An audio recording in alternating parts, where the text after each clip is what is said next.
دوستو وہ کیسا منظر ہوگا جب حسین ابن علی نے آخری حاضری حضور کے روضے پہ دی ہو.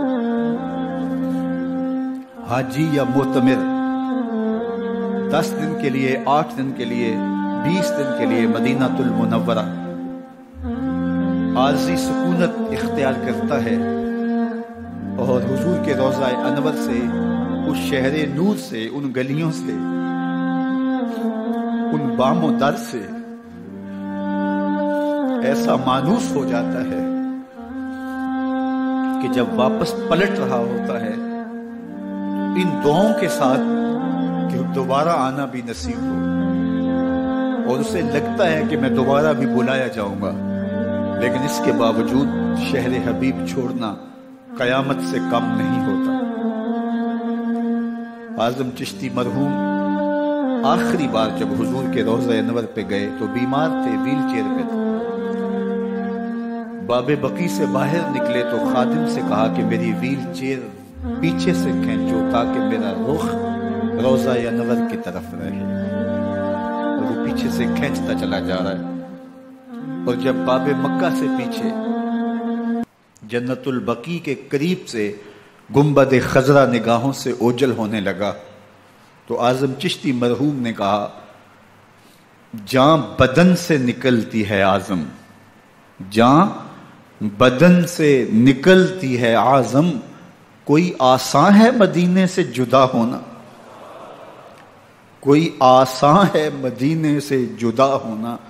یہ اس شخص کی کہانی ہے جو 10 دن، 5 دن، مہینہ، 2 ماہ وہاں رہتا ہے اور پھر اس شہر کو چھوڑ کے آنا اس کے لیے آسان نہیں ہوتا.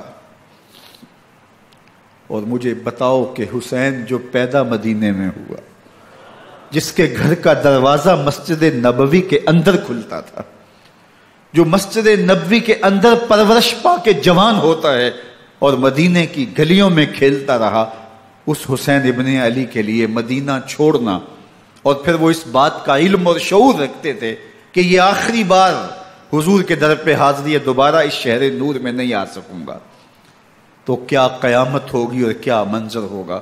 محمد بن حنفیہ کے علاوہ خاندان نبوت کے جتنے لوگ تھے ان سب نے شہر مدینہ کو الوداع کہا، اور رات کے موقع میں مدینہ المنورہ کو، مسجد نبوی کو چھوڑ کر کے مکہ کی جانب عازم سفر ہوئے. 3 شعبان المعظم کو مکہ المکرمہ پہنچتے ہیں. ادھر کوفیوں کے خطوط آنے شروع ہو جاتے ہیں. حضرت امام حسین رضی اللہ تعالیٰ عنہ مسلم بن عقیل رضی اللہ تعالیٰ عنہ کو صورتحال معلوم کرنے کے لیے بھیج دیتے ہیں. 40,000 کوفی آپ کے ہاتھ پہ بیعت کر لیتے ہیں. ادھر 25 پیدل حج کرنے والے حضرت امام حسین 8 ذی الحج کو احرام باندھتے ہیں، لیکن آپ کو پتہ چلتا ہے کہ حاجیوں کے روپ میں قاتل چھپا دیے گئے، تو آپ اس احرام کو حج کی بجائے عمرے میں بدلتے ہیں اور کوفے کی جانب عازم سفر ہوتے ہیں. کائنات والو، ذرا سینے پہ ہاتھ رکھ کے دیکھو کہ یہ کتنا مشکل مرحلہ تھا. اس دین کی آبرو کو بچانے کے لیے حضرت امام حسین رضی اللہ تعالیٰ عنہ نے کتنا بڑا قدم اٹھایا. آپ کے بہیخواہ، دوست، احباب عبداللہ بن عمر یہ سارے روکتے ہیں. عبداللہ بن عباس کہتے ہیں حضرت نہ جائیے. الکوفی لا یوفی، کوفی کبھی وفا نہیں کرتے. آپ کے والد کو وہاں شہید کیا گیا، لیکن آپ ایک فرض کو نبھانے جا رہے ہیں. میرے غم گسارو، میرے مہربانوں، نہ روکو مجھ کو جانے دو، مجھے نانے کے دی کی ڈوبتی کشتی بچانے دو. میں جاتا ہوں کہ دنیا پر وفا کا نام رہ جائے، میں رہوں نہ رہوں پر عظمت اسلام رہ جائے. میں نہیں جاتا تو نبی کے گھر کی آن جاتی ہے، میں نہیں جاتا تو نبی کے گھر کی آن جاتی ہے. تمہارا دین جاتا ہے، میری غیرت ایمان جاتی ہے. حضرت امام حسین یہاں سے چلتے ہیں، ابھی راستے میں ہی پہنچتے ہیں کہ یہ خبر آتی ہے کہ کوفے والوں نے بے وفائی کر دی، حضرت مسلم بن عقیل رضی اللہ تعالیٰ عنہ کو شہید کر دیا گیا، نعمان بن بشیر معزول کر دیے گئے، ابن مرجانہ ابن زیاد وہاں متعین کر دیا گیا جو سخت گیر شخص تھا، اور اس نے لوگوں کو ڈرایا دھمکایا اور کوفے کے لوگوں کے دل بدل گئے اور وہ بیتیں توڑنے لگے۔ وہ منظر مسجد کوفہ کا کتنا دل گداز تھا، جب امام نماز کے لیے کھڑے ہوئے تو 40,000 لوگ آپ کے پیچھے تھا۔ جب سلام پھیرا اور امام نے دیکھا کہ پیچھے لوگ نہیں ہیں، پھر لوگوں نے اپنے دروازے بھی بند کر لیے۔ رات کی تنہائیاں ہیں اور حضرت مسلم بن عقیل کو کوئی پناہ دینے والا نہیں ہے۔ لوگوں نے دروازے بند کر لیے کہ کہیں ہمارے گھر میں نہ آ جائیں اور ہم مشقت اور حکومتی تشدد کا شکار نہ ہوں۔ کتنا دردناک لمحہ ہے حضرت مسلم بن عقیل رضی اللہ تعالیٰ عنہ پہ، اور پھر حضرت مسلم بن عقیل بے دردی سے شہید کر دیے جاتے ہیں۔ آپ ابھی راستے میں ہیں، یہ ساری کہانی پہنچتی ہے کہ حضرت مسلم شہید کر دیے گئے اور بے دردی سے شہید کر دیے گئے۔ وہ جنہوں نے خط لکھے تھے کہ ہم آپ کے ساتھ ہیں اور ہم منتظر ہیں، چشم برا ہیں، آپ کے قدموں کی چاپ سننے کے لیے بےتاب ہیں، آج انہوں نے بیتیں توڑ دی، 40,000 کوفی منحرف ہو گئے۔ مسجد کوفہ کا وہ منظر کس قدر روح کو تڑپا دینے والا تھا۔ ہم پچھلے سال عصر اور مغرب کے درمیان جب کوفہ پہنچے تو سورج ڈوبنے کے قریب تھا۔ میں نے اپنی زندگی میں اتنا اداس موسم کہیں نہیں دیکھا جتنا اداس موسم کوفے میں دیکھا۔ ایسے لگتا تھا جس طرح کوفے کی آب و ہوا آج بھی شرمندہ ہے۔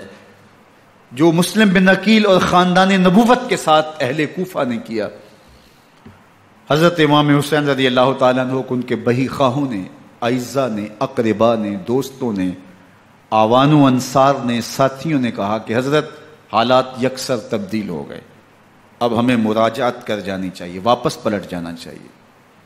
تو حضرت امام حسین کافی سوچ بچار میں رہے، پھر اس کے بعد آپ نے فیصلہ کیا کہ ہم آگے بڑھیں گے۔ دوستوں نے کہا کہ حضرت اگر آپ آگے بڑھیں گے تو ہمیں لگتا ہے کہ وہ آپ کے ساتھ سلوک اچھا نہیں کریں گے اور آپ بچوں کے سامنے پیاس سے شہید کر دیے جائیں گے۔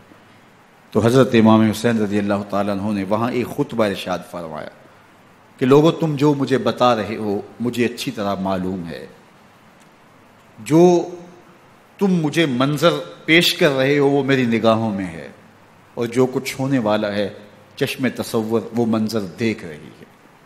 چونکہ حضرت امام حسین رضی اللہ تعالیٰ عنہ کی شہادت کی خبر حضرت امام حسین کے پیدا ہوتے ہی خاندان نبوت میں عام تھی۔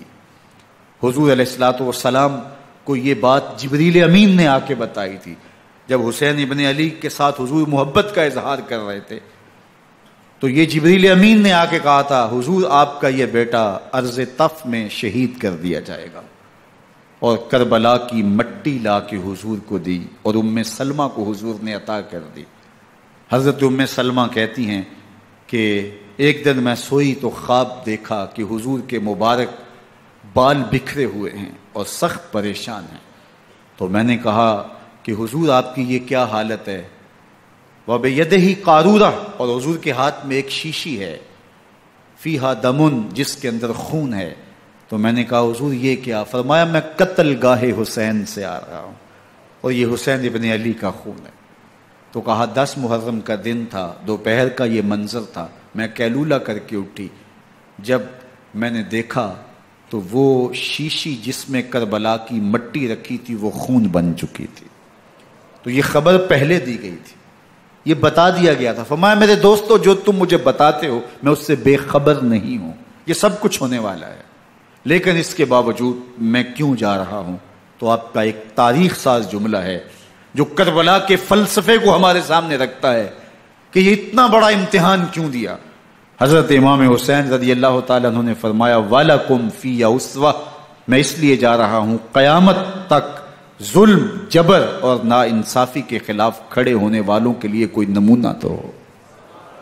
میری زندگی قیامت تک ظلم، جبر اور استحصالی نظام کے خلاف کھڑے ہونے والوں کے لیے نمونہ